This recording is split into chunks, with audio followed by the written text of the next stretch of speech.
چند ایسے خوش قسمت لوگ بھی ہیں جن کے لیے اللہ کی رحمت کے فرشتے، معصوم فرشتے رحمتوں کی دعائیں کرتے رہتے ہیں۔ وہ کون سے لوگ ہیں؟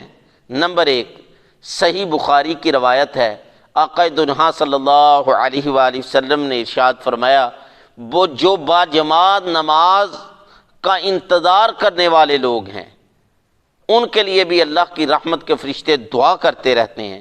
اسی طرح سنن ابی داؤد کی روایت ہے کہ وہ لوگ جو اگلی صفوں کے اندر، پہلی صفوں کے اندر نماز ادا کرتے ہیں ان کے لیے بھی اللہ کی رحمت کے فرشتے دعا کرتے ہیں۔ اسی طرح سنن ابن ماجہ کی روایت ہے، آقا دو جہاں صلی اللہ علیہ وآلہ وسلم نے فرمایا، جو صفوں کے اندر مل مل کر کھڑے ہوتے ہیں ان کے لیے بھی اللہ کی رحمت کے فرشتے دعا کرتے ہیں۔ اور پھر فرمایا، سنن ابی داؤد کی روایت ہے، آقا دو جہاں صلی اللہ علیہ وسلم نے ان لوگوں کے لیے بھی اللہ کی رحمت کے فرشتے رحمتوں کی دعائیں کرتے ہیں جو صف کی دائیں جانب، رائٹ جانب کھڑے ہوتے ہیں۔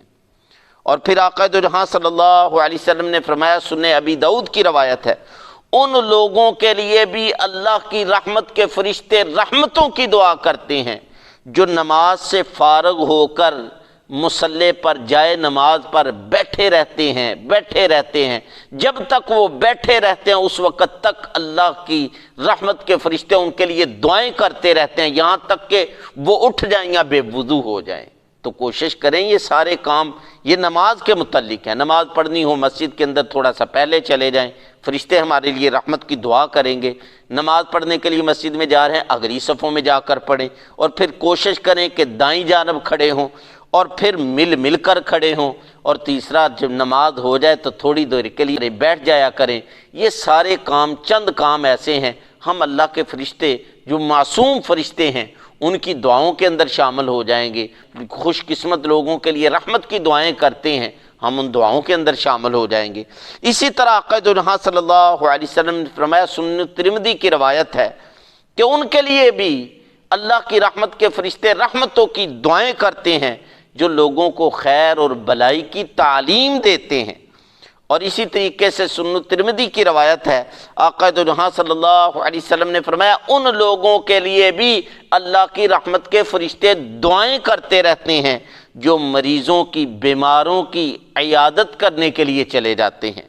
اور اسی طریقے سے جامع الصغیر کی روایت ہے، آقا دو جہاں صلی اللہ علیہ وسلم نے فرمایا، روزے کے لیے جو لوگ سحری کھاتے ہیں ان کے لیے بھی اللہ کی رحمت کے فرشتے دعا کرتے ہیں۔ اسی طریقے سے آقا دو جہاں صلی اللہ علیہ وسلم نے فرمایا، سنن ابن ماجہ کی روایت ہے، ان لوگوں کے لیے بھی اللہ کی رحمت کے فرشتے رحمتوں کی دعائیں کرتے ہیں جو آقا دو جہاں صلی اللہ علیہ وآلہ وسلم پر درود بھیجتے ہیں۔ تو میں اور آپ محترم سامعین ان کاموں میں سے کوشش کریں یہ سارے کام دن کے اندر کرنے کی، تاکہ اللہ کی رحمت کے جو فرشتے ہیں ان کی رحمت کی دعاؤں کے اندر میں اور آپ شامل ہو جائیں۔ اللہ تعالی ہم سب کو دین اسلام کی صحیح سمجھ عطا فرمائے اور اس کے مطابق عمل کرنے کی توفیق عطا فرمائے۔ وآخر دعوانا ان الحمد للہ رب العالمین۔